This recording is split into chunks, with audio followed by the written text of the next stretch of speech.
I hope आप सब बढ़िया होंगे। तो जैसे कि आपको पता है आपके PT1 एग्जाम्स आपके सिर पर है। बहुत से स्कूल्स में PT1 एग्जाम्स चल भी रहे हैं और कुछ स्कूल्स में बिल्कुल सिर पर है, आने वाले हैं। तो आइए हम एक और PT1 का एग्ज़ाम सोल्व करते हैं जो कि PM श्री केंद्रीय विद्यालय में आ चुका है। आपका क्लास 8th का साइंस का पेपर। देखो, पेपर जितने ज़्यादा सोल्व करोगे उतना अच्छा है। अगर आपने अब तक कोई पेपर सोल्व नहीं किया तो अब से पहले मैंने 8th के साइंस के 2 पेपर सोल्व कर रखे हैं, उनको भी सोल्व कर लेना और इसको भी। ये मोर देन इनफ होगा लास्ट में रिवीजन के लिए। अब देखो, हमारे पास 2 तरह के बच्चे होते हैं। एक बच्चा वो होता है जो बिल्कुल ऑन टाइम अपना सिलेबस लेके चल रहा है, बिल्कुल हर चीज़ें क्लियर करके चल रहा है, उसको पर्टिकुलर रिवीजन की ज़रूरत होती है। तो हम क्वेश्चन पेपर को सोल्व करना सबसे बेस्ट तरीका होता है किसका? रिवीजन का। तो उस बच्चे के लिए तो ये वीडियो बेस्ट है ही। एक बच्चा होता है जिसको ऑन टाइम सिलेबस भी नहीं चल रहा है और थोड़ा शायद कमज़ोर भी होता है, होशियार होता है और उसका सिलेबस पूरा नहीं होता, किसी और कारण की वजह से सिलेबस पूरा नहीं होता। पेपर से पहले आप नहीं कर पाते चीज़ें कि भाई मेरा कुछ प्रॉब्लम आ गई थी, फैमिली प्रॉब्लम, ये वो, स्पोर्ट्स में था, मैं ये नहीं कर पाया।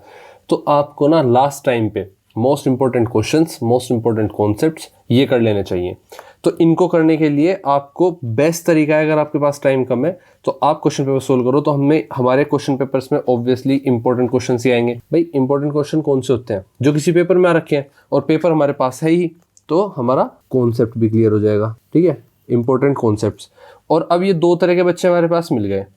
इन दोनों तरह के बच्चों को सबसे ज़्यादा किस चीज़ की ज़रूरत होती है? अब इन दोनों तरह के बच्चों में सबसे ज़्यादा ज़रूरत किस चीज़ की पड़ती है? अप्रोच की। और हम जो क्वेश्चन पेपर सोल्व कर रहे हैं, इसको सोल्व करके हमें क्वेश्चन पेपर को सोल्व करने की अप्रोच मिलेगी।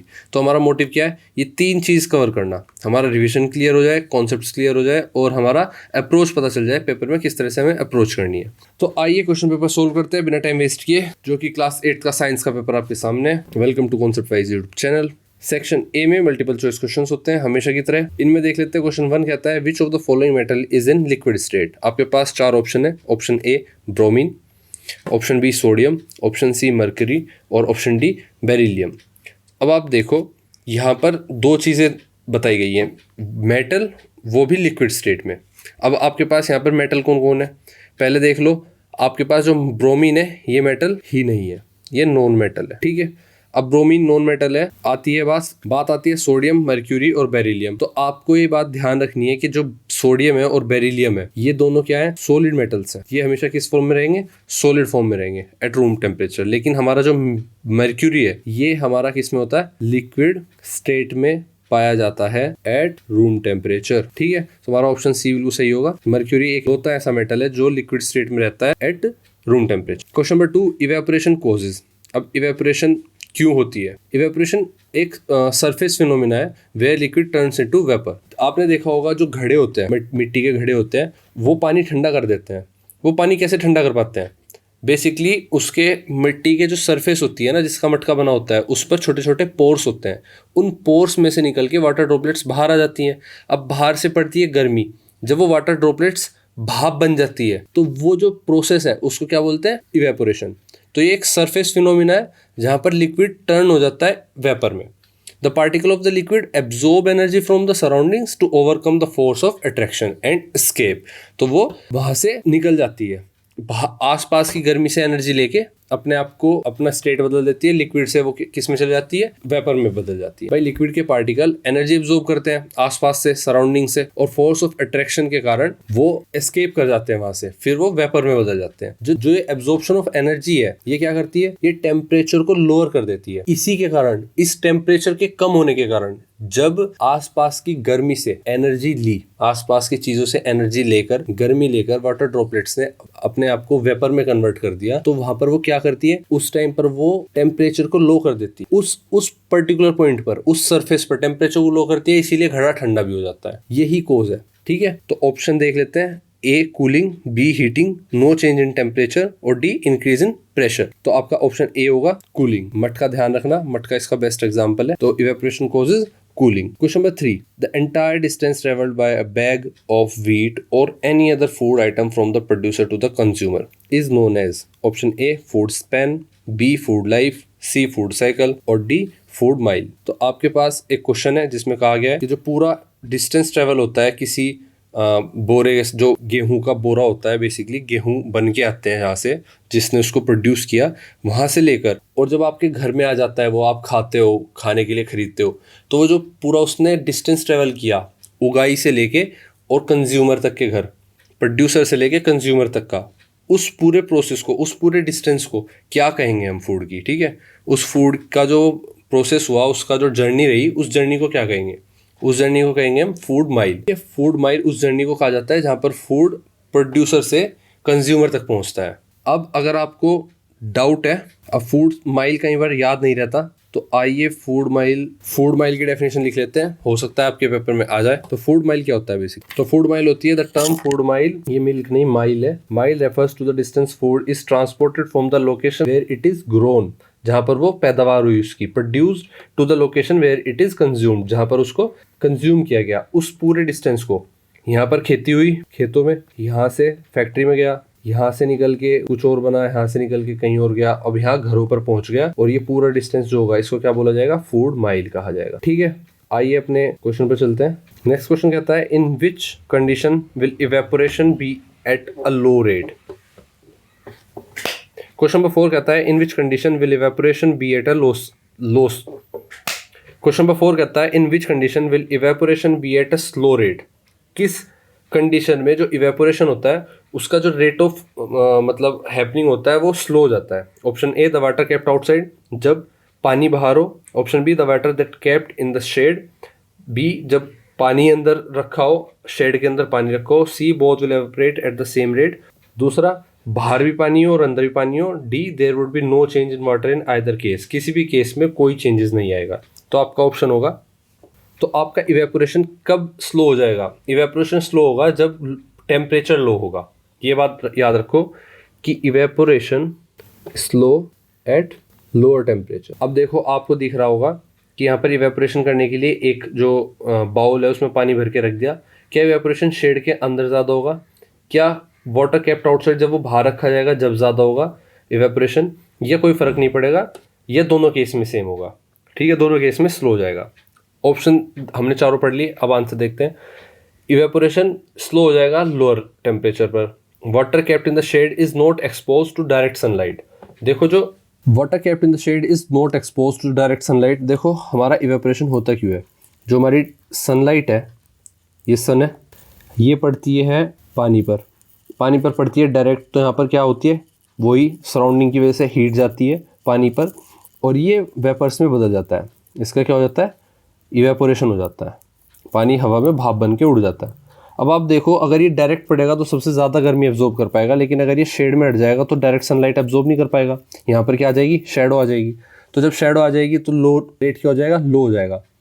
तो ऑप्शन बी सही होगा, the water that was kept in the shade. तो इवेपोरेशन स्लो कब होगा, इवेपोरेशन का रेट स्लो कब होगा इवेपोरेट होने का, when the water that kept in the shade. तो ऑप्शन बी बिल्कुल सही होगा आपका। नेक्स्ट क्वेश्चन इतना बढ़ता है, question number 5, which of the following is the characteristics of liquids. तो लिक्विड्स की कैरेक्टरिस्टिक क्या होती है, definite shape, definite volume, ability to flow. देखो शेप डेफिनाइट नहीं होती, तो ऑप्शन देखते हैं। तो ऑप्शन ए कहता है डेफिनाइट शेप। देखो पानी की कोई डेफिनेट शेप तो है नहीं, बोतल में डाल दोगे तो बोतल की शेप ले लेगा, कप में डाल दोगे तो कप की शेप ले लेगा, तो ये हो गया डेफिनेट शेप तो है नहीं, ये कैंसिल हो गया। डेफिनेट वॉल्यूम बिल्कुल सही है, डेफिनेट वॉल्यूम होता है, आप कहीं भी रखोगे वॉल्यूम हमेशा बराबर रहेगा, बोतल में इतना आएगा तब भी वॉल्यूम इतना ही है। अब इसको फैला दोगे, किसी लंबे बर्तन में रख दोगे तो कम जगह में आ जाएगा, लेकिन वॉल्यूम तो उतना ही रहेगा, तो डेफिनेट वॉल्यूम होगा। एबिलिटी टू फ्लो बिल्कुल सही है, लिक्विड्स की एबिलिटी टू फ्लो होती है ऑल ऑफ द अबव। देखो यहाँ पर ऑल ऑफ द अबव लगा रखा है बच्चे ने, लेकिन ऑल ऑफ द अबव होगा ही नहीं, क्योंकि यहाँ पर डेफिनेट शेप आ गया है। तो बी और सी दोनों सही होंगे और ये ऑप्शन में नहीं है, तो डी ऑप्शन होना चाहिए था, बी एंड सी बोथ। ठीक है, ये आपका सही आंसर होगा। आइए नेक्स्ट क्वेश्चन पर चलते हैं, question number 6, reproductive organs attain maturity during. अब देखो जो हमारे रिप्रोडक्टिव ऑर्गन्स होते हैं वो मैच्योरिटी कब अटेन करते हैं। अब मैच्योरिटी अटेन कर रहे हैं, इसका मतलब है कुछ चेंजेस आ रहे हैं, कुछ पहले कुछ और था फिर कुछ और चेंजेस आ रहे हैं, तो मैच्योरिटी आ रही है। Option A menstruation, B gestation period, C adolescent period और D none of the above. तो ऑप्शन सी सही होगा, एडोलसेंस पीरियड। अब देखो ये पीरियड क्या है, एडोलसेंस पीरियड वो पीरियड होता है लाइफ का जब लाइफ में कुछ चेंजेस आने स्टार्ट होते हैं, बॉडी के अंदर, मेंटली, हर जगह चेंजेस आने स्टार्ट होते हैं, केमिकल रिलीज होने स्टार्ट होते हैं। तो जब बॉडी में चेंजेस आने स्टार्ट होंगे तो वो लीड करेगा लीडिंग टू रिप्रोडक्टिव मैच्योरिटी, आपके अंदर रिप्रोडक्टिव मैच्योरिटी भी आ जाएगी। तो these changes mark the onset of puberty. तो प्यूबर्टी भी आ जाती है उसी टाइम पर, ऑनसेट दैट टाइम प्यूबर्टी आ जाती है। यही चेंजेस इसको प्यूबर्टी लेके आते हैं। तो ऑप्शन सी सही होगा आपका, एडोलसेंस पीरियड होगा। ठीक है, हमारा सी आंसर सही होगा। ऑप्शन 7 पर चलते हैं, question number 7, which is the ultimate source of energy in the living world. Ultimate source of energy हमारे वर्ल्ड में क्या है? आप खुद सोचो, हमें एनर्जी कहाँ से मिली? फूड से। कुछ को वेज, कुछ नॉन वेज मिलती, या तो जानवर को खा के है या फिर पेड़ पौधों को खा के। जानवरों को कहाँ से मिली? जानवरों ने फिर पेड़ पौधे खाए, ये दूसरा जानवर खाया। तो किसी भी जानवर को कोई जानवर खा रहा हो, कोई ना कोई जानवर ने पहले पेड़ को खाया होगा। पेड़ के अंदर एनर्जी कहाँ से आई? पेड़ ने फोटोसिंथेसिस की थी, किसकी मदद से? सनलाइट की मदद से। उसके बाद उसने अपना फूड बनाया, इसी की वजह से वो बड़ा हुआ। तो अल्टीमेट सोर्स ऑफ एनर्जी अर्थ के ऊपर क्या है? सन है।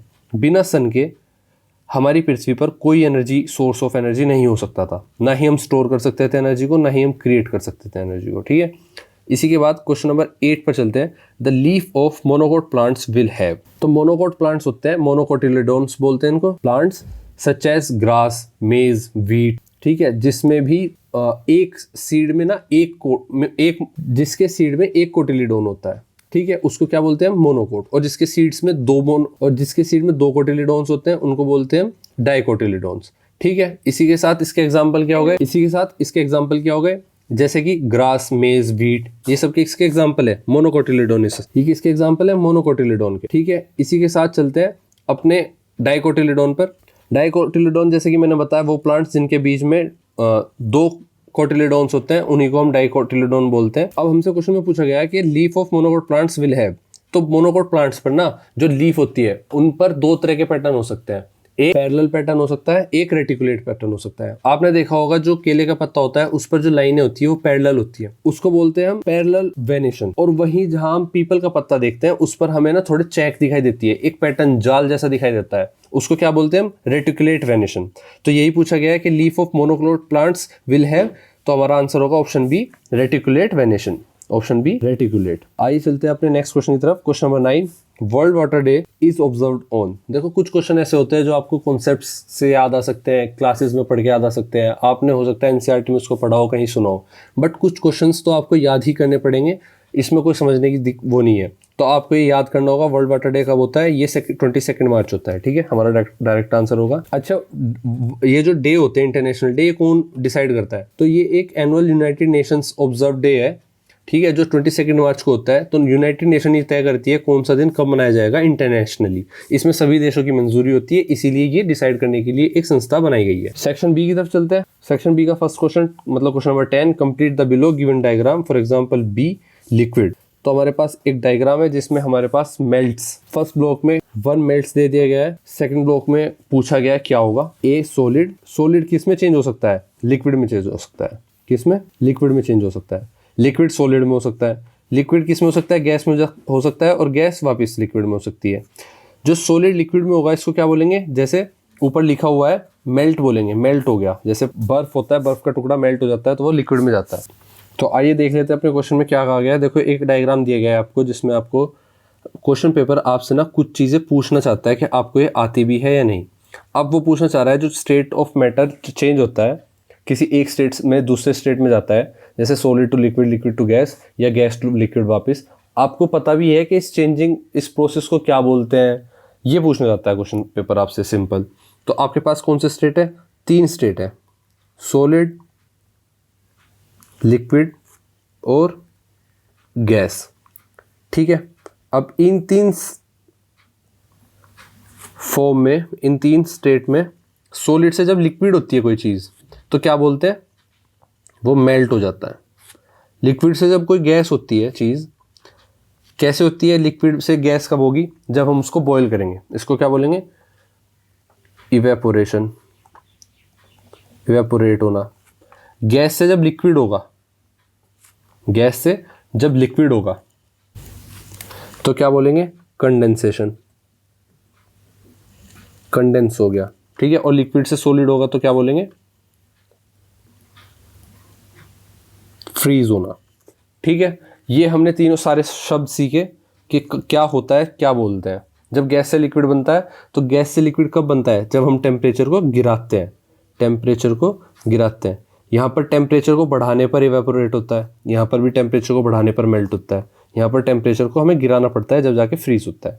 ठीक है, आइए नेक्स्ट क्वेश्चन की तरफ बढ़ते हैं। नेक्स्ट क्वेश्चन कहता है, ये हमारे सामने हमने डायग्राम सोल्व कर लिया। नेक्स्ट क्वेश्चन, क्वेश्चन नंबर 11 कहता है how can we change the state of matter. तो हम मैटर के स्टेट को कैसे चेंज कर सकते हैं? आपको ये समझना होगा, जब हम मैटर के स्टेट को चेंज करते हैं तो हम कुछ कंडीशंस लागू करते हैं। जैसे सॉलिड को लिक्विड में करेंगे तो टेम्परेचर बढ़ा देंगे, जैसे ही हम गैस को लिक्विड में करेंगे टेम्परेचर घटा देंगे, लिक्विड को सॉलिड में करेंगे और टेम्परेचर घटा देंगे। तो टेम्परेचर के चेंज करने से हो गया एक होता है प्रेशर क्रिएट करने से। तो दो ही तरीके हैं जो हम लिखते हैं। देखो, state of matter can be change bye altering, आइए अपना आंसर लिखते हैं, the state of matter can be change bye altering the physical condition like physical conditions of temperature and pressure. ठीक है, अब बाय चेंजिंग टेम्परेचर कैसे होगा? तो बाय चेंजिंग टेम्परेचर में देख लेते हैं। हम करते हैं heating a substance can change it form from solid to liquid. तो जैसे कि मैंने बताया आपको, जब हम किसी सब्सटेंस को हीट करते हैं तो उसको बदल सकते हैं हम सॉलिड टू लिक्विड में। जैसे उसका टेम्परेचर बढ़ाते हैं जिसको हम मेल्टिंग बोलते हैं, या फिर हम लिक्विड टू गैस बदल देते हैं जिसमें हम उसका टेम्परेचर घटा देते हैं, जिसको बोलते हैं कूलिंग। अब जिसको हम बोलते हैं बॉइलिंग। अब cooling a substance can change it from gas to liquid. अगर किसी सब्सटेंस को ठंडा करेंगे, उसका टेम्परेचर लो करेंगे तो वो कंडेंस हो जाएगा और क्या हो जाएगा? गैस टू लिक्विड हो जाएगा। और वहीं फ्रॉम लिक्विड टू सॉलिड आने के लिए उसको फ्रीज बोल देंगे। तो जैसे कि मैंने आपको बताया कि बाय चेंजिंग टेम्परेचर कैसे हम सब्सटेंस के मैटर को चेंज कर सकते हैं। तो heating a substance can change it from solid to heating a substance can change it from solid to liquid, जिसको हम मेल्टिंग बोलते हैं। ठीक है, ये कैसे होता है? ये सॉलिड टू लिक्विड कब होता है? जैसे हम बर्फ का टुकड़ा रखते हैं और उस पर टेम्परेचर को बढ़ा देते हैं, हीटिंग बढ़ा देते हैं, तो क्या होगा? वो मेल्ट हो जाएगा। फ्रॉम लिक्विड टू गैस होगा तो हम उसमें बॉइलिंग करने लगेंगे तो वो गैस बन जाएगा, भाप बन के उड़ जाएगा। जब कूलिंग करते हैं किसी सब्सटेंस की तो वो चेंज हो जाता है गैस टू लिक्विड, कंडेंसेशन बोलते हैं, और लिक्विड टू सॉलिड फ्रीजिंग बोलते हैं। ये मैं ऊपर भी बता चुका आपको। आइए इसी के साथ बाय चेंजिंग टेम्परेचर के साथ साथ देखते हैं by changing in pressure, by changing pressure. और इसी के साथ जब बाय चेंजिंग प्रेशर की बात करते हैं तो increasing pressure can form a gas into liquid. तो गैस को लिक्विड बनाया जा सकता है जैसे ही हम उसका प्रेशर बढ़ाते हैं, विदाउट चेंजिंग द टेम्परेचर को बिना छेड़े अगर हम प्रेशर को बढ़ाएंगे तो हमारी गैस लिक्विड में बदल जाएगी। इसको क्या बोलेंगे? लिक्विफेक्शन। और डिक्रीजिंग करेंगे, प्रेशर में डिक्रीज करेंगे तो वो भी अफेक्ट करेगा, वो भी लिक्विड से सॉलिड उसमें गैस में, या सॉलिड को गैस में बदला जा सकता है। ठीक है, तो आइए इसी के साथ क्वेश्चन नंबर 12th पर चलते हैं। 12th का फर्स्ट पार्ट कहता है name the disease which arises due to deficiency of vitamin A, vitamin C. और थर्ड अच्छा, ये फर्स्ट क्वेश्चन के दो पार्ट है कि इन दो की कमी की वजह से बतानी है आपको क्या डिजीज हो सकती है, डिजीज का नाम बताना है इन दो की डेफिशिएंसी की वजह से। अब आपको ये मैंने चार्ट, आपकी जो पुरानी वीडियो बनाई है क्लास 8 की साइंस की, उसमें पूरा चार्ट बनाया हुआ है कि किसकी डेफिशिएंसी से कौन सी डिजीज होती है, क्योंकि ये रोल तो प्ले करता है, ये इंपॉर्टेंट, मुझे पता है ये इंपॉर्टेंट है। अगर आप में से 5-10 बच्चे कमेंट्स करोगे कि हाँ ये कौन सी डिजीज हो जाती है, किसके डेफिशिएंसी होने से सिम्टम्स होते हैं, किस बीमारी को क्या बोलते हैं, किस बीमारी का क्या सोल्यूशन है, क्या सिम्टम्स हैं और कैसे ठीक हो सकती है, इस सब पर एक टेबल बना के एक्सप्लेन कर दो और अलग से वीडियो बना दो तो मैं बना दूंगा।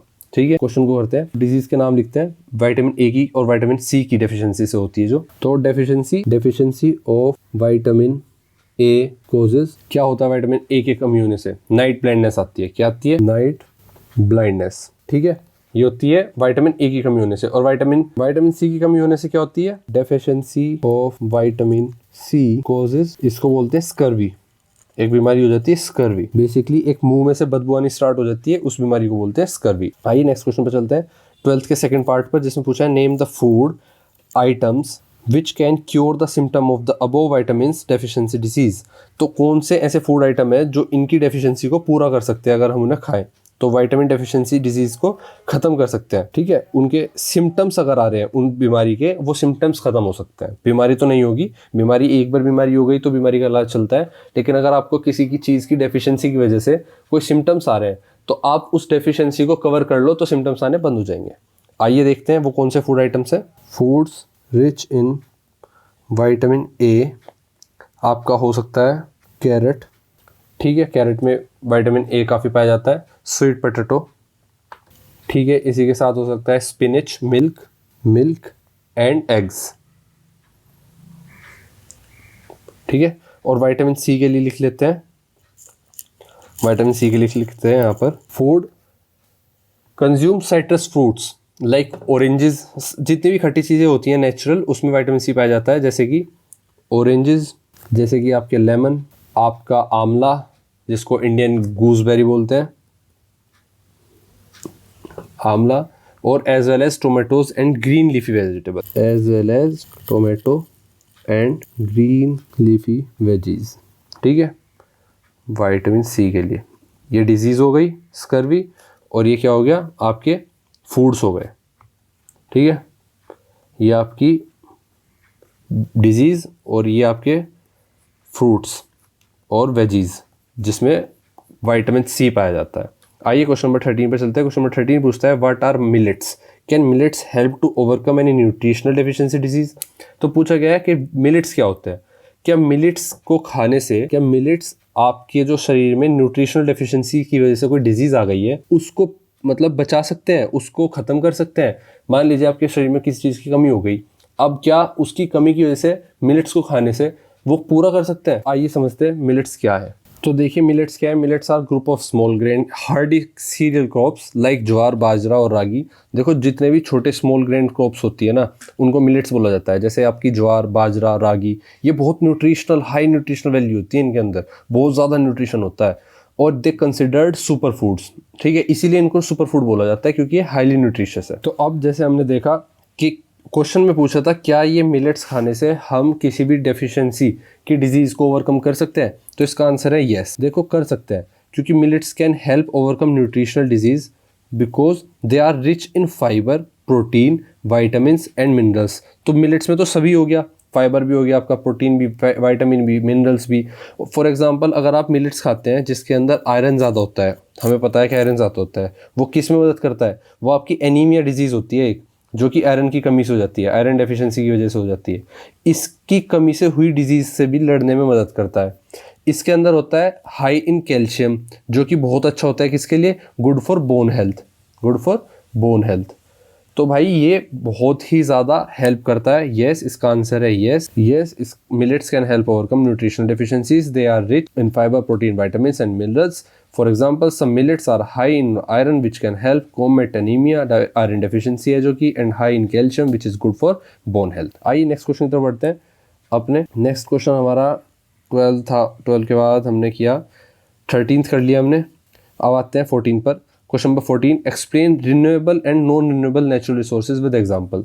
तो आइए देख लेते हैं रिन्यूएबल और नॉन रिन्यूएबल नेचुरल रिसोर्सेज कौन से हैं। तो क्वेश्चन में हमसे डायरेक्ट पूछा गया है कि रिन्यूएबल नेचुरल रिसोर्सेज कौन से हैं, नॉन रिन्यूएबल नेचुरल रिसोर्सेज कौन से हैं। अब आप समझो रिन्यूएबल कौन से होते हैं। जैसे कि नाम से ही साफ है कि रिन्यूएबल वो होते हैं जिनको हम रिन्यू कर सके, और नेचुरल रिसोर्स होने चाहिए। जैसे कि फॉर एग्जाम्पल से स्टार्ट करते हैं। एग्जाम्पल वैसे बाद में देने के लिए कहा है क्योंकि ये क्वेश्चन 2 नंबर का है, तो एग्जाम्पल से स्टार्ट करते हैं। हमारे पास एग्जाम्पल है सोलर एनर्जी। ये कैसी एनर्जी है, ये हमने यूज़ की और हमने यूज़ करने के बाद इसको फिर से बना लिया, अगले दिन हमारे पास फिर से सोलर एनर्जी आ गई, सन से मिली हुई लाइट से जो हमने एनर्जी बनाई। उसके बाद विंड एनर्जी, वाटर, ये सब क्या है, बायोमास फ्रॉम प्लांट्स। ये बनता रहता है, इसको कंज्यूम करते रहते हैं, ये ख़त्म नहीं होगा। ये रिन्यूएबल है, हमेशा हमारे पास आता रहेगा। फिर होता है एक नॉन रिन्यूएबल, जो कभी आएगा दोबारा से तो वो बहुत ज़्यादा टाइम बाद आएगा। तो टाइम क्या हो गया, लिमिटेड हो गया। कुछ लिमिटेड टाइम के लिए उसकी जो क्वांटिटी है वो हमारे पास अवेलेबल है। जैसे कि फॉसिल फ्यूल्स, कोल, पेट्रोलियम, नेचुरल गैस, ये क्या है, ये पर्टिकुलर टाइम के लिए अवेलेबल है हमारे पास, एक लिमिटेड क्वांटिटी में ही हमें मिल सकते हैं। अभी इनका भंडार भरा हुआ है ज़मीन के नीचे, तो हम यूज़ करते जा रहे हैं। एक टाइम आएगा ये ख़त्म हो जाएंगे, तब तक हम रिन्यूएबल एनर्जी पर रिलाई कर जाएंगे पूरी दुनिया। मिनरल्स आ जाते हैं इसमें, आयरन, कॉपर, एल्यूमिनियम, ये सब चीज़ें क्या है, लिमिटेड है नेचर में। अब देखिए इसके बारे में हमने लिखा है रिन्यूएबल नेचुरल रिसोर्सेज के बारे में कि resources that can be replenished, क्या बात की गई है, that can be replenished naturally over time and are not depleted by human use. ये खत्म नहीं की जा सकती इंसान के यूज, मतलब इंसान के कंजम्पशन से ये खत्म नहीं हो सकती। They are generally considered sustainable, ये हमेशा रहेंगी, इसको सस्टेनेबल मान लिया गया है। ठीक है, एग्जाम्पल के तौर पर solar energy, wind energy, water,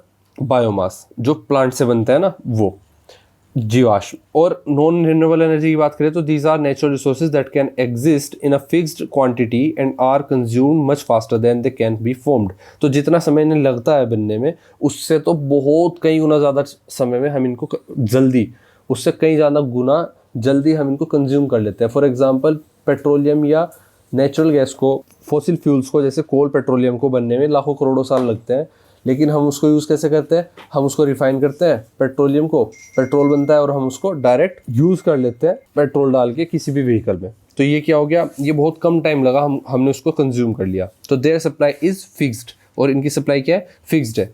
for example fossil fuels में आ जाता है आपका कोल पेट्रोलियम, और मिनरल्स में आ जाता है आपका iron copper aluminium, non renewable energy resources में। आइए नेक्स्ट क्वेश्चन पर चलते हैं। तो नेक्स्ट क्वेश्चन हमें 14th क्वेश्चन हमारा हो गया। नेक्स्ट क्वेश्चन पर चलते हैं, question number 15। What happens when metal reacts with oxygen. तो क्या होता है जब मेटल रिएक्ट करता है ऑक्सीजन के साथ। Right the nature of compound formed. Acidic होगा, जो कंपाउंड बनेगा वो एसिडिक होगा या बेसिक होगा ड्यूरिंग द रिएक्शन। तो देखो, जो मेटल होता है वो ऑक्सीजन के साथ रिएक्ट कर जाता है। जब ऑक्सीजन के साथ मेटल रिएक्ट कर जाता है तो हमें पता है वो एक कंपाउंड बनाता है। जब वो एक कंपाउंड बनाता है तो उसका एक नेचर भी होगा, या तो उसका नेचर एसिडिक होगा या उसका नेचर बेसिक होगा।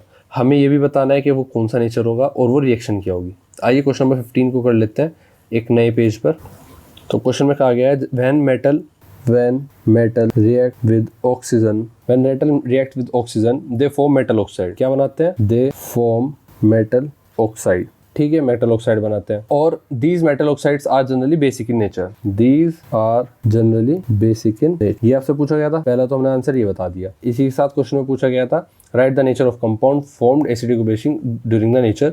तो अब इसको एक्सप्लेन कर लेते हैं। तो when a metal react with oxygen it forms a metal oxide. The nature of compound formed is basic. For example के तौर पर लेते हैं मैग्नीशियम, एक मेटल है, burns in air. When magnesium burns in air it react with oxygen to form magnesium oxide. तो वही मैंने बताया, जैसे कि एयर के साथ या ऑक्सीजन के साथ रिएक्ट करता है मेटल, तो क्या बनाता है, मेटल ऑक्साइड बनाता है। और यहाँ पर मेटल क्या है, मैग्नीशियम है। तो मैग्नीशियम ऑक्सीजन के साथ मिलकर क्या बनाएगा, मैग्नीशियम ऑक्साइड बनाएगा।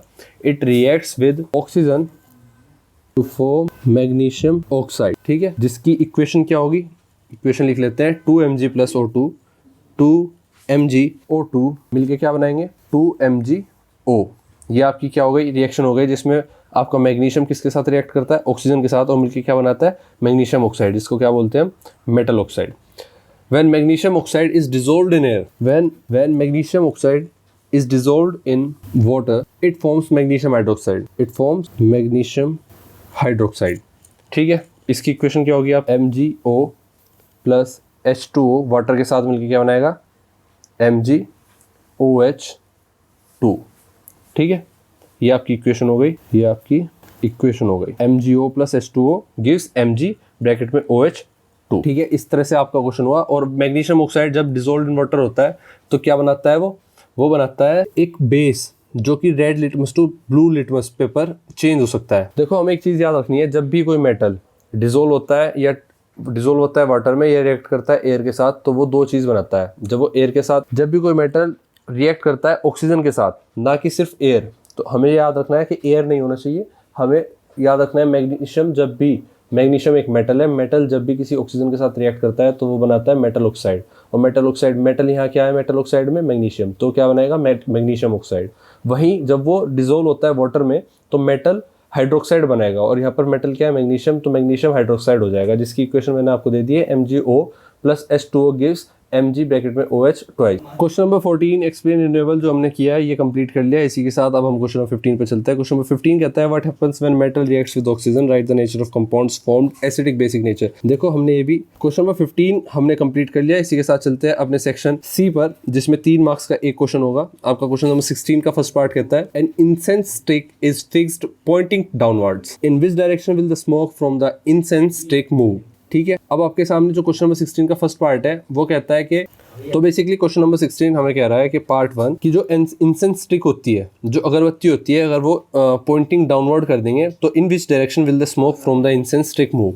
देखो, जो उसकी स्मोक होगी ना वो हमेशा अपवर्ड ही जाएगी। क्यों जाएगी अपवर्ड, क्योंकि वो गर्म भाप है, और गर्म जो एयर होती है, गर्म जो स्मोक होती है, वो हमेशा अपवर्ड मूव करती है क्योंकि वो लाइट होती है, और उसकी डायरेक्शन, उसका जो पॉइंट, इंसेंस स्टिक का जो पॉइंट है, वो किसी भी डायरेक्शन में आप पॉइंट करोगे वो हमेशा अपवर्ड ही जाएगी स्मोक। ठीक है, इसके बाद सेकंड पार्ट पूछता है when air dash up it expands and dash, तो smoke from the incense stick will move upward. ये आपका पहला आंसर हो गया। ठीक है, और इसी के साथ क्वेश्चन नंबर सेकंड पूछ रहा है when air dash up it expands and dash. तो when air heats up it expands and rises. तो इसका बेसिकली डायरेक्ट वही मतलब है कि जब इंसेंस स्टिक किसी भी डायरेक्शन में हो तो हीट की वजह से वो लाइट हो जाती है। तो हीटिंग ऑफ एयर एक फिनोमिना है जिसमें एयर को अगर गर्म करेंगे तो वो लाइट हो जाएगी और वो अपवर्ड डायरेक्शन में मूव करेगी, तो एयर एक्सपेंड हो जाएगी। और हीटिंग, जब हीट करेंगे किसी भी एयर को तो लाइट कैसे होगी, पहले वो एक्सपेंड करेगी, जैसे ही वो जहां ज्यादा लेगी तो वो लाइटर हो जाएगी। नेक्स्ट क्वेश्चन की तरफ बढ़ते हैं, question number 17, what is evaporation, explain the 2 factors which affect the evaporation process. तो कौन से ऐसे 2 फैक्टर है जो इवेपोरेशन प्रोसेस को अफेक्ट करते हैं और क्या इवेपोरेशन अपने आप में है, आइए जानते हैं। तो बात इवेपोरेशन की है, जैसे कि मैंने आपको पहले बताया कि लिक्विड, सॉलिड से लिक्विड, लिक्विड से गैस से स्टेट में जैसे चेंज करते हैं तो उसके अलग अलग नाम होते हैं। जब हम सॉलिड को लिक्विड में चेंज करते हैं तो हम उसको मेल्ट बोलते हैं, और लिक्विड को गैस में चेंज करते हैं तो हम उसको इवेपोरेशन बोलते हैं। तो वही लिक्विड से इवेपोरेशन जो होता है गैस में, उस प्रोसेस को इवेपोरेशन बोलते हैं। इसको एक्सप्लेन करते हुए मैंने लिखा कि evaporation is the process by which liquid changes into liquid, जो लिक्विड है वो changes into its vapour state at any temperature below it's boiling point. Boiling point से कम में अगर कोई लिक्विड गैसियस स्टेट में जाता है तो उसको क्या बोलते हैं, इवेपोरेशन बोलते हैं। और ये एक नेचुरल कूलिंग इफेक्ट होता है। मैंने आपको पहले भी एग्जांपल दिया था, जो आपका मटका होता है उसकी सरफेस पर छोटे छोटे पोर्स होते हैं, तो वाटर पार्टिकल्स अंदर से बाहर आते हैं और सराउंडिंग की हीट लेकर वो पार्टिकल्स वेपर पार्टिकल्स में चेंज हो जाते हैं। तो वो change, process of changing state he evaporation कहलाता है। और ये क्या करता है, ये टेम्परेचर को लो करता है, सरफेस पर कूलिंग इफेक्ट लाता है। तो इसको क्या बोलते हैं, एक नेचुरल कूलिंग प्रोसेस भी बोलते हैं। ठीक है, इसी के साथ हम लिखते हैं कि 2 फैक्टर्स कौन से हैं जो अफेक्ट करते हैं रेट ऑफ इवेपोरेशंस।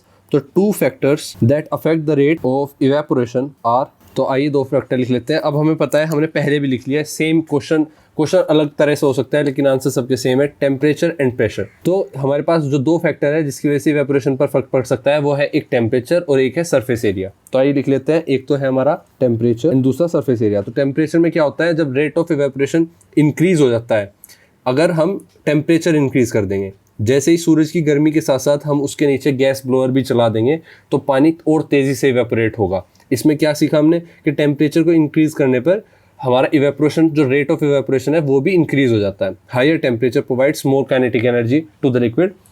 अब काइनेटिक एनर्जी मैंने आपको बता रखी है, काइनेटिक एनर्जी होती है जो भी मूवमेंट की वजह से एनर्जी आती है किसी चीज़ में। तो वाटर पार्टिकल में मूवमेंट की वजह से काइनेटिक एनर्जी आ जाती है जब हम उसको बॉयल करते हैं या हीट और इंक्रीज करते हैं। तो सनलाइट के साथ साथ जब हीट इंक्रीज होती है तो उसकी काइनेटिक एनर्जी ज़्यादा हो जाती है, और काइनेटिक एनर्जी चेंज होती है लिक्विड पार्टिकल से, वो उसको अलाउ करती है, वो उसको इजीली एयर में जाने के लिए अलाउ करती है, वो उसको पुश करती है एयर में वेपर क्रिएट करने के लिए। तो जो उसके अंदर काइनेटिक एनर्जी आ जाती है वो उसको हेल्प करती है लिक्विड पार्टिकल से वेपर पार्टिकल में चेंज होने के लिए। तो यही आपका टेम्परेचर अफेक्ट हो गया। और सरफेस एरिया कैसे अफेक्ट करता है, इसी के साथ देखते हैं दूसरा फैक्टर जो अफेक्ट करता है रेट ऑफ इवेपोरेशन को, जो हमारा है सरफेस एरिया। अब इसमें क्या होगा, सरफेस एरिया ज़्यादा होगा तो ईजिली इवेपोरेट हो पाएगा, और सरफेस एरिया कम होगा तो इवेपोरेशन का रेट कम हो जाएगा। आइए इसको लिखते हैं। तो जैसे कि हमने देखा टेम्परेचर कैसे अफेक्ट करता है, the rate of evaporation increase with an increase in temperature. Higher temperature provides more kinetic energy to the liquid particle allowing them to escape into the air easily. ठीक है, और सरफेस एरिया कैसे affect करता है, the rate of evaporation is increase in surface area. तो जब surface area बढ़ता है तो इवेपोरेशन रेट भी बढ़ जाता है। कैसे, a large surface area exposes more liquid particles to the air. अब देखो होता क्या है, जैसे ही इवेपोरेशन का केस क्या है, लिक्विड को वेपर पार्टिकल में चेंज होना होता है जो कि एयर में फ्लो करता है। अगर एयर में ही पार्टिकल्स को जाना है तो एयर में जाने के लिए रास्ता होना चाहिए, और जितना ज़्यादा लिक्विड पार्टिकल्स एयर को शो करेंगे अपना फेस, उतना ज़्यादा पार्टिकल्स वेपर में चेंज हो पाएंगे, और सरफेस एरिया ज़्यादा होगा तो ज़्यादा पार्टिकल एक्सपोज हो पाएंगे एयर में, जिसके कारण ज़्यादा इवेपोरेशन हो पाएगा, तो रेट ऑफ इवेपोरेशन बढ़ जाएगा। तो ये क्या हुआ, सरफेस एरिया पर डिपेंड करता है। इसका एक एग्जाम्पल क्या है, water in a plate evaporates faster than same amount of water in a glass। ठीक है, अगर कोई ग्लास में पानी है तो वो धीरे इवेपोरेट होगा क्योंकि कम पानी एक्सपोजेज है एयर की तरफ या सनलाइट की तरफ, बजाय कि प्लेट पर कोई पानी बिखरा हुआ है और सेम अमाउंट ऑफ पानी है उसका सरफेस ज्यादा दिखाई दे रहा होगा एयर में। क्वेश्चन नंबर 18 की तरफ बढ़ते हैं। क्वेश्चन नंबर 18 कहता है what are solar and lunar eclipse, explain with a diagram. तो आपको डायग्राम बनाना है और आपको सोलर एक्लिप्स और लूनर एक्लिप्स समझाना है। तो देखो, लिखने से पहले, आंसर लिखने से पहले आपको पता होना चाहिए कि ये काम कैसे करता है। हम अपनी इमेजिनरी स्टेट में इसको समझेंगे। देखो, सोलर एक्लिप्स सूर्य ग्रहण होता है, ठीक है, इस हिंदी में बोलते हैं सूर्य ग्रहण। अब ये ग्रहण लगता कैसे है? बेसिकली ग्रहण होता है हमें सूर्य दिखना बंद हो जाता है। और सूर्य दिखना बंद होगा कैसे? हमारे और सूरज के बीच में जब कोई चीज़ आ जाएगी तो हमें वो दिखना बंद हो जाएगा। अब वो जो बीच में चीज़ आती है वो काम करती है मून। तो मून बीच में आता है जिसकी वजह से हमारे विजन में सूरज दिखना बंद हो जाता है। लेकिन ये इफेक्ट ऐसा होता है जब हम बहुत दूर से देखते हैं तो सूरज, क्योंकि उधर से लाइट एमिट कर रहा है और बीच में मून आ गया है, तो मून पर लाइट फेंकने वाला इस तरफ से कोई भी सोर्स नहीं बचता, जिसकी वजह से मून ब्लैक दिखता है। तो हमें मून ऐसा सब्सटेंस, ब्लैक सब्सटेंस दिखता है, जैसे लगता है कि सूरज के ऊपर कोई ब्लैक सब्सटेंस आ गया है। तो मून एज अ मून नहीं ऑब्जर्व हो पाता, जिसको हम सोलर एक्लिप्स बोलते हैं। ठीक है, ये तो ही इसकी इमेजिनरी एक्सप्लेनेशन। आइए अब बात करते हैं डायग्राम की, क्योंकि हमें कहा गया है कि एक्सप्लेन करना है विद डायग्राम। तो डायग्राम बनाना है, आपको तीनों चीज़ बनानी पड़ेंगी। बस पोजीशन का खेल होगा सोलर और लूनर में। लूनर बेसिकली, लूनर एक्लिप्स होता है चंद्रग्रहण। अब जो भी कोई चीज़ चांद से जुड़ी होगी उसके लिए हम वर्ड यूज़ करते हैं लूनर। जैसे आपने देखा होगा चंद्रयान मिशन हमारा गया था, तो उसको हमने बोला था लूनर मिशन। तो लूनर वर्ड कहाँ पे आता है? जब भी हम चांद का जिक्र करते हैं, चांद से रिलेटेड कोई भी बात होगी तो हम लूनर का वर्ड यूज़ करेंगे। सेम इसी तरह से जब सूरज से रिलेटेड कोई बात करेंगे तो हम सोलर वर्ड का यूज़ करेंगे। भाई से गेट। तो अब बना लेते हैं अपने इमेज, क्योंकि डायग्राम के साथ हमें एक्सप्लेन करना है। हमें ज़रूरत पड़ेगी सबसे पहले सन की। देखो, अब सन कहाँ से? यहाँ से दिखाई देगा। अब हमारे पास यहाँ पर अर्थ है। अर्थ क्या होगी? सन से छोटी होगी ऑब्वियसली। अब यहाँ पर आप खड़े हो तो आपका विजन कैसा होगा सन को देखने का? आपका विजन होगा, ये विजन की लाइन ड्रॉ कर रहे हैं, ये आपकी आँख है, ये आपका विजन है। अब इस बीच में, इस विजन में अगर कोई बिल्कुल परफेक्ट चीज़ आ जाएगी बीच में, तो वो क्या होगी? मून होगी, जो रोटेट कर रहा है।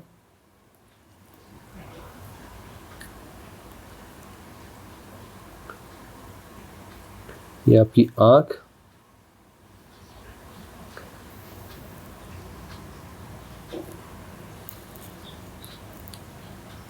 ये किसका पाथ है? ये पाथ है आपका अर्थ के चारों तरफ घूम रहे मून का। अब मून कहाँ पर आएगा? मून परफेक्टली यहाँ पर प्लेस हो जाएगा। तो मून किसके बीच में हट जाएगा? मून हमारे विजन के बीच में आ जाएगा, जो कि नहीं देखने देगा चांद को। तो यहाँ पर ये आपका मून आया, ये आपका सन। अब यहाँ पर क्या क्रिएट होगा?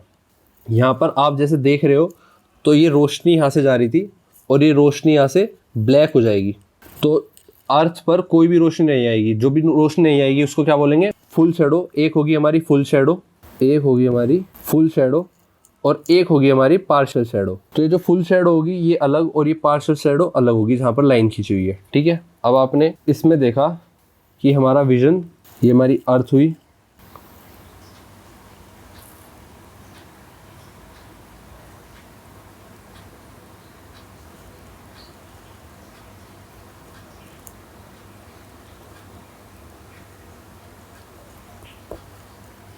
इसको क्या बोलेंगे? Solar eclipse. सोलर एक्लिप्स, क्योंकि हमारे विजन में सूरज नहीं दिख रहा। और सेम इस तरह लूनर एक्लिप्स बनाएंगे जिसमें हमारे विजन में चांद नहीं दिखेगा। चांद कैसे नहीं दिखेगा? चांद क्यों दिखता है पहले तो आपको ये क्लियर होना चाहिए। जैसे ही हमें पता है कि सूरज से निकली रोशनी चांद पर पड़ती है तो वो रिफ्लेक्ट करता है, और उसका रिफ्लेक्शन ही चांद दिखाता है। ये सूरज है आपका, और इससे निकली रोशनी जब चांद पर पड़ती है वो हमें दिखती है।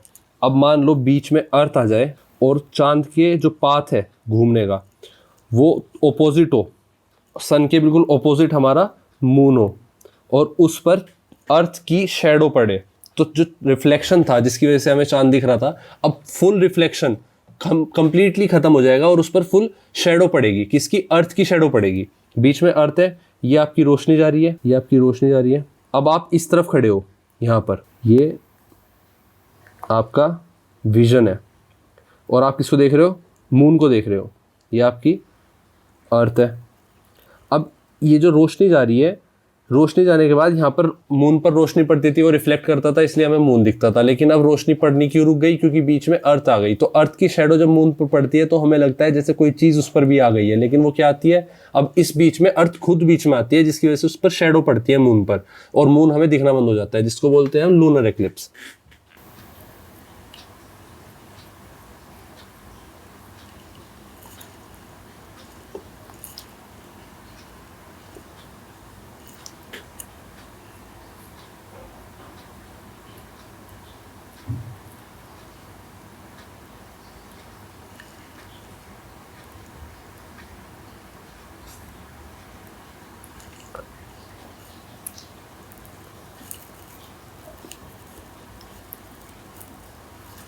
इसको बोलते हैं हम लूनर एक्लिप्स। आइए अब इसका आंसर लिख लेते हैं, क्योंकि हमने अच्छे से एक्सप्लेन कर दिया, दोनों इमेज आपके सामने हो गई डायग्राम। तो जैसे कि हमने समझा और जो मैंने बताया वो सेम लिखा है। सोलर एक्लिप्स होता है, a solar eclipse occur when the moon passes between the sun और अर्थ के बीच में आ जाता है, and the moon's shadow cast upon the earth surface. Earth surface पर जहाँ से हम देख रहे हैं तो हमारे विजन पर बीच में शेडो आ जाती है, किसकी? मून की शेडो आ जाती है। Blocking the view of the sun, this happens only on new moon day. जैसे ही ये होता है उस दिन को हम क्या बोलते हैं? New moon day. तो न्यू मून डे के दिन ही ये हो सकता है जब तीनों अलाइन होते हैं एक लाइन में, एक स्ट्रेट लाइन में। किस फॉर्म में? पहले सन होगा, फिर मून बीच में, और एक तरफ अर्थ होगी। ठीक है, मून की शेडो पड़ेगी अर्थ पर सोलर एक्लिप्स में। वहीं अर्थ की शेडो पड़ती है मून पर लूनर एक्लिप्स में। ठीक है, बीच में क्या आती है? अर्थ आ जाती है। और लूनर एक्लिप्स क्या होगा? A lunar eclipse occurs when the earth poses directly between the sun and the moon, and the earth shadow, जिसको हम अम्ब्रा भी बोलते हैं, ऑब्सक्योर्स द मून और अ portion of it. This can only occur on a full moon night. अब इस दिन को फुल मून नाइट बोलते हैं, इसलिए फुल मून नाइट वाले दिन ये देखा जा सकता है जब तीनों सन अर्थ मून एक स्ट्रेट लाइन में अलाइन होती है। इसी के साथ नेक्स्ट क्वेश्चन पर चलते हैं, क्वेश्चन नंबर 19। तो क्वेश्चन नंबर 19 में draw and label water cycle कहा गया है। अब देखो, क्वेश्चन तो ये 3rd 4th क्लास का है, बट आपको अब दे दिया गया है तो आपको करना होगा, आपको समझना होगा। जो लेबलिंग है इसकी वो आपको आनी चाहिए। हमने पहले भी सारी चीज़ें डिस्कस कर ली है, इवेपोरेशन क्या होता है, ट्रांसपिरेशन, कंडेंसेशन, प्रेसिपिटेशन, कलेक्शन, ये सब मेजर पार्ट है वाटर साइकिल के। आइए समझते हैं। अब आपको एक डायग्राम ड्रॉ करना है वाटर साइकिल का। तो वाटर साइकिल में बेसिकली क्या इंपॉर्टेंट चीज़ें होती है? पेड़ पौधे, बादल, और कलेक्शन के लिए रिवर, सी, और आपका सूरज और सनलाइट। अब इन सब से मिलके क्या बनता है? वाटर साइकिल कैसे बिहेव करती है? देखिए, सबसे पहले सूरज पड़ता है, तो बेसिकली सूरज की हीट, सनलाइट पड़ेगी, हीट पड़ेगी बड़े बड़े वाटर बॉडीज़ पर, जैसे ओशन, सी, रिवर, लेक्स, जितनी भी जगह पर पानी है उस पर डायरेक्ट सनलाइट पड़ेगी तो हीट जनरेट होगी। हीट पड़ने के बाद वो इवेपोरेट होगा, पानी क्या होगा? भाप बनकर उड़ जाएगा। अब भाप बनकर जब ऊपर जाएगा तो पानी पहले इवेपोरेट हुआ, पहले पानी क्या हुआ? इवेपोरेट हुआ। देन उसी के साथ ऊपर जाता जाता, क्योंकि ऊपर ठंड बढ़ने लगती, टेम्परेचर घटने लगता है, जिसकी वजह से ठंड बढ़ने लगती है। अब जैसे ही टेम्परेचर घटता है तो जो भाप बन के जो गैसेस स्टेट में पानी चला गया था वो धीरे धीरे क्या होता है? उसके वाटर मॉलिक्यूल वेपर फॉर्म में आने लगते हैं। वेपर फॉर्म में लिक्विड इकट्ठा होने लगता है, और वो इकट्ठा होकर क्या करता है? इस प्रोसेस को क्या बोलते हैं? कंडेंसेशन। अब ये कंडेंसेशन मिलके क्या बनाता है? क्लाउड्स बनाता है। अब इन क्लाउड्स पर बेसिकली होता क्या है कि इनमें छोटे छोटे वाटर वेपर मिलके पानी इकट्ठा हो जाता है। अब ये पानी और तरीके से भी ऊपर जाता है। एक तरीका हो गया आपका इवेपोरेट होकर कंडेंसेशन होना, दूसरा तरीका हो गया डायरेक्ट जो लीव्स पर पानी जमा होता है वो डायरेक्ट जाता है आपका एनवायरनमेंट में, उसको बोलते हैं ट्रांसपिरेशन। अब ये सारा पानी इकट्ठा होता है। कुछ स्टेट ऐसे होते हैं जहाँ पर बहुत ज़्यादा बर्फ़ होती है, तो डायरेक्ट बर्फ़ से गैसेस स्टेट में भी चला जाता है पानी, जिसको हम बोलते हैं सब्लिमेशन। अब इन सब प्रोसेस के साथ साथ क्या होता है? ये देखो आपका सब्लिमेशन, ये आपका ट्रांसपिरेशन हो रहा है। इस ट्री की लीव्स से पानी डायरेक्ट उठ के एनवायरनमेंट में जा रहा है, और ऊपर जाने के बाद जैसे ही वो भाप बना, भाप बनने के बाद उसके छोटे छोटे वाटर मॉलिक्यूल्स, वाटर वेपर की फॉर्म में बनने लगते हैं, जिसको हम कंडेंसेशन बोलते हैं। अब कंडेंसेशन के बाद बनते हैं क्लाउड्स, और क्लाउड से पानी नीचे गिरने लगता है। क्लाउड से पानी के नीचे गिरने को इकट्ठा होकर पानी की बूंद बनकर वो जब ज़मीन पर गिरती है उसको बोलते हैं हम प्रेसिपिटेशन। अब प्रेसिपिटेशन होने के बाद पानी अलग अलग जगहों पर गिरता है, पहाड़ों पर, आइलैंड्स पर, ग्रासलैंड्स पर। इन सब पर गिरने के बाद पानी इकट्ठा होना स्टार्ट होता है, कलेक्ट होता है, और वो वाटर सरफेस क्रिएट होती है, और वो जाके ग्राउंड वाटर और वाटर बॉडीज़ में, जैसे ओशन, रिवर, लेक्स में जाके फिर से जुड़ जाता है, और ये साइकिल फिर से स्टार्ट हो जाती है। इसी को क्या बोलते हैं हम? Water cycle. अब इसमें कौन कौन सी टर्म इंपॉर्टेंट होती है? आइए वो देख लेते हैं। अब इसमें इंपॉर्टेंट टर्म्स है, इवेपोरेशन आपका सबसे पहले होगा, देन आपका कंडेंसेशन होगा, देन इसी के साथ कंडेंसेशन के साथ साथ आपका ट्रांसपिरेशन होता है, आपका सब्लिमेशन इसी के साथ होता है, और फिर आपका आ जाता है प्रेसिपिटेशन। प्रेसिपिटेशन के बाद ये वाटर बॉडीज़ में कलेक्ट होने लगता है वाटर, तो इसको कलेक्शन बोलेंगे। तो ये मेन टर्म्स है जिसकी आपको नीड होती है वाटर साइकिल में एक्सप्लेन करने के लिए। और ये आपका डायग्राम रहा जिसमें आपको मेन चीज़ बतानी है। आपका ट्री हो गया, बादल हो गए, वाटर बॉडीज़ हो गई, ये ग्रासलैंड हो गया, ये पहाड़ हो गए। तो इस तरह से मेजर चीज़ें बनानी है और ये आप स्क्रीनशॉट ले सकते हैं। आइए अपने नेक्स्ट क्वेश्चन की तरफ बढ़ते हैं। क्वेश्चन नंबर 20 जो कहता है state the difference between metal and non metal on basis of physical state, malleability, ductility, lustrous, sonorous, conductivity properties. Mention at least 2 examples of each. आइए देख लेते हैं, आपको प्रॉपर्टीज दी गई है, इनके बिहाफ पर आपको डिफरेंस क्रिएट करना है मेटल एंड नॉन मेटल में। ये आपका क्वेश्चन है 5 नंबर का, तो आपको अच्छा खासा क्वेश्चन लिखना है। आइए हमारे सामने प्रॉपर्टीज है, प्रॉपर्टीज गिवन, इसके साथ हमने मेटल्स की कैरेक्टरिस्टिक्स लिख ली और ऊपर नॉन मेटल्स की लिख ली। अब इसको समझते हैं और आप इसका स्क्रीनशॉट भी ले सकते हो, ठीक है। फिजिकल स्टेट, अब हमें पता है सो मेटल्स का जो जनरली स्टेट होता है एट रूम टेम्परेचर क्या होता है, सॉलिड होता है, एक्सेप्ट मर्क्यूरी जो कि लिक्विड फॉर्म में पाया जाता है एट रूम टेम्परेचर। वहीं नॉन मेटल्स जो होते हैं exist in all 3 states, exist in all 3 states. आपका जो नॉन मेटल है वो सॉलिड, लिक्विड, गैस तीनों में पाए जाते हैं एट रूम टेम्परेचर, जिसमें आपका कार्बन सॉलिड हो गया, लिक्विड जो पाया जाता है वो आपका ब्रोमीन पाया जाता है, और गैसेस स्टेट में आपका ऑक्सीजन पाया जाता है। तो ये क्या है, नॉन मेटल्स है और एट रूम टेम्परेचर पे ये आपको इजीली मिल जाते हैं, ठीक है। इसी के साथ आपका मेलिएबिलिटी की बात कर लेते हैं, तो can be hammered into thin sheets. तो मेटल्स जो है वो ठोक पीट कर बहुत पतली पतली शीट्स में कन्वर्ट की जा सकती है, ठीक है। तो ये मेलिएबल है, बट लेकिन नॉन मेटल्स नॉट मेलिएबल होते हैं, ठीक है। ये बहुत ब्रिटल, ब्रेक व्हेन हैमर्ड, जब इनको ठोका पीटा जाता है तो ये टूट जाते हैं, ये मेलिएबल बिल्कुल नहीं होते। वहीं मेटल्स मेलिएबल होते हैं। डक्टिलिटी की बात कर लेते हैं, तो डक्टाइल होते हैं, can be drone into thin wires. ये डक्टाइल होते हैं, बहुत थिन वायर्स के साथ इनको बनाया जा सकता है, डक्टाइल किया जा सकता है। वहीं नॉन मेटल्स नॉन डक्टाइल होते हैं, can not be drone into wires, और इनके वायर्स नहीं बनाए जा सकते। वहीं लस्ट्रस की बात कर लेते हैं, ये लस्ट्रस मतलब शाइनी सरफेस। क्या ये शाइनी होते हैं? बिल्कुल, have a shiny surface. Metals की शाइनी सरफेस होती है, ये लस्ट्रस होते हैं बहुत। और non metals do not have shiny surface, ये डल होते हैं एक्सेप्ट फॉर आयोडीन और ग्रेफाइट। ये 2 ही नॉन मेटल ऐसे हैं जो बहुत ज़्यादा शाइनी है, ठीक है, आयोडीन एंड ग्रेफाइट। वही सोनरस की बात कर लेते हैं, produce a ringing sound when struck. तो ये सोनरस मतलब इनकी आवाज़, क्या ये बहुत ज़्यादा आवाज़ करते हैं, मतलब जब इन पर मारेंगे तो क्या बहुत साउंड आएगी। तो सोनरस की बात कर लेते हैं, ये रिंगिंग साउंड क्रिएट करते हैं जब इनको ठोका पीटा जाता है। और वहीं नॉन मेटल कोई साउंड नहीं क्रिएट करते, ठीक है, not sonorous.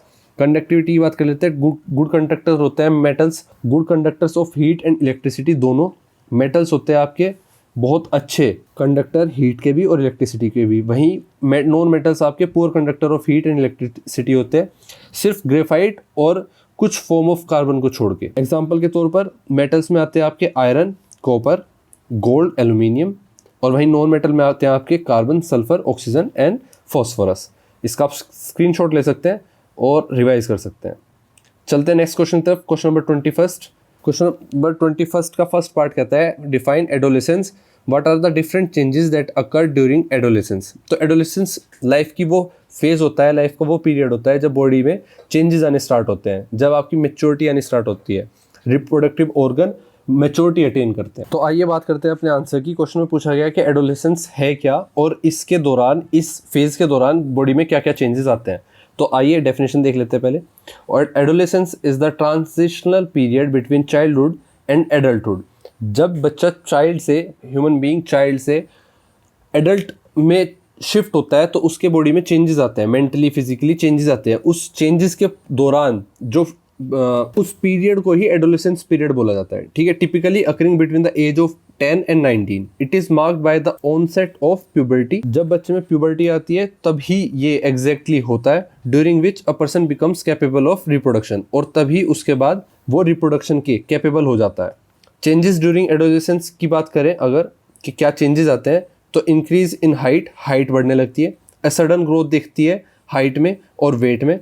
Changes in body shape change होने लगती है, boys develop broader shoulders and more muscle mass.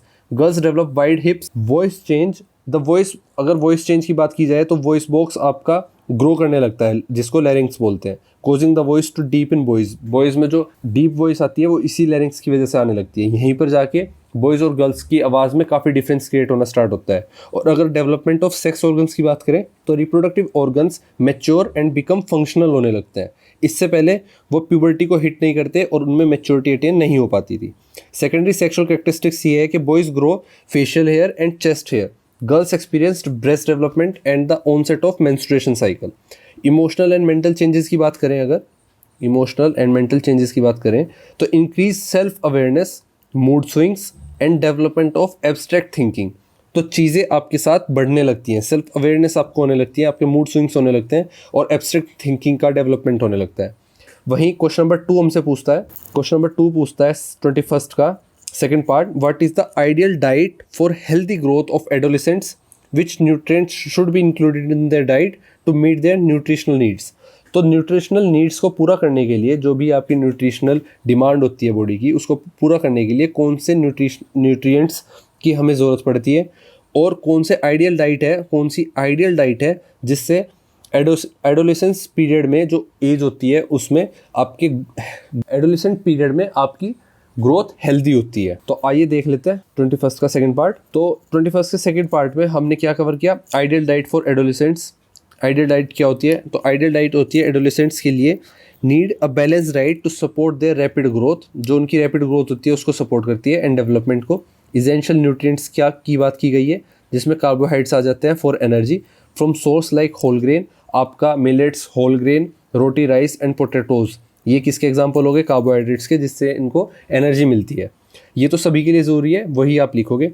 Protein की ज़रूरत होती है ग्रोथ में सबसे ज़्यादा, तो प्रोटीन हमारा रिस्पॉन्सिबल होता है फॉर ग्रोथ, और एडोलेसेंट पीरियड में सबसे ज़्यादा ग्रोथ हो रही होती है किसी भी बीइंग की। तो for muscle building and growth from sources like pulses, milk, cheese, eggs and meat, ये रिच सोर्स ऑफ प्रोटीन है। फॉर हार्मोनल डेवलपमेंट के लिए हमें ज़रूरत पड़ती है फैट्स की, और विटामिन्स एंड मिनरल्स जैसे कि आयरन इज़ क्रूशियल होता है for blood formation, found in leafy vegetables जैसे जैगरी, लीफी वेजिटेबल्स और मीट, इनमें क्या पाए जाते हैं, विटामिन्स एंड मिनरल्स। और calcium is essential for bone development, तो फाउंड जो कि मिलता है योगर्ट, मिल्क एंड चीज़ में। अब आप ये चीज़ याद रखो कि हमें कौन कौन सी मेन चीज़ हो गई, carbohydrates, protein, fat, vitamin and minerals, इन्हीं चीज़ को हमें पूरा करना होता है किन के द्वारा, एग्जाम्पल के तौर पे आपको फूड्स बता दिए गए। तो ये भी 21st का सेकंड पार्ट आपका हो गया। इसी के साथ हमने अपना पूरा क्वेश्चन पेपर सोल्व कर लिया। आई होप आपको क्वेश्चन पेपर समझ में आया होगा, आपको एक एक क्वेश्चन की बारीकी समझ में आई होगी, बेसिक्स क्लियर हुए होंगे।